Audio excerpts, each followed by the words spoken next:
my dears, and welcome back to my channel. For those of you who don't know me, my name is Pamela and I put out beauty related videos on Wednesdays, Thursdays, and Fridays. Today's video is super duper exciting for me because I am doing a review / comparison on the new Wet n Wild Comfort Zone palette. I was so excited, you guys. This was my original. I ended up depotting it and sticking it in one of these things because the plastic casing just completely broke apart on me. A few months back in a video I filmed using my very first eyeshadow palette, I mentioned that if only like Wet n Wild had put one transition shade, it would be the most perfect palette ever. Lo and behold, they did it. They added a transition shade, and not just one but two transition shades, and they're both beautiful and go so well with this palette. Now, in my swatches, I did notice just slight differences in a couple shades. It really isn't that big of a deal to me because I am a die-hard fan of Wet n Wild, but the first shade I noticed a difference was that like rose gold shade. I kind of prefer the one in the new one, I'm not gonna lie.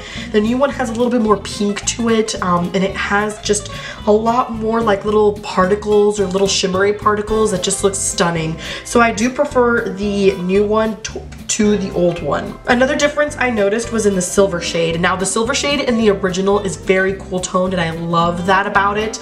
In the new one it is a little bit more warm tone than I would like it, but it's not a deal breaker. It's got more of a taupe undertone than an actual cool tone silver. And there is another thing I noticed that was a little bit different, and it was the blue brown shade, which almost killed it for me because the blue brown shade in the original palette is my favorite color in that palette.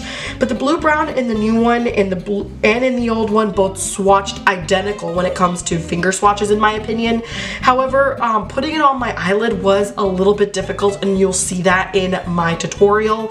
I felt like it wasn't as pigmented as the original. With the original, I was able to just pick up like a MAC 217 brush and just like buff it into the crease as well as apply it onto the eyelid, and the pigmentation was insane. So it's not the same as far as the blue brown shade, but that's the only differences I have found so far as like opacity and application. Other than that, again, I love it. I love that they've added the transition shades. I think it's totally worth it for, what did it cost me? $4.68 at Walmart. So you just can't go wrong with this palette. So I'm gonna go ahead and quit my babbling now, and let's just cut into that demo. Yes!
This eye has been watering like crazy, so this is going to look a little bit on the messy side. I'm so sorry, I cannot control my eye today. I even sat here and waited for like 20 minutes just to make sure that my eye wasn't watering anymore, and I got concealer in it, so now it's like hating me.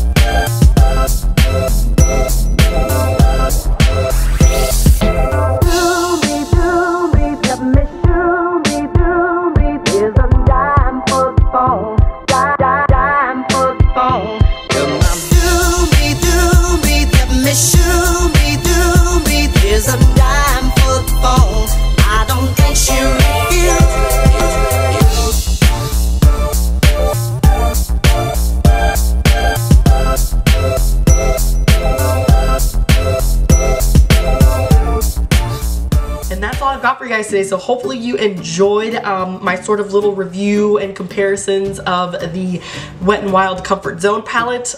In the end, like I said, I love it. I think it's totally worth it.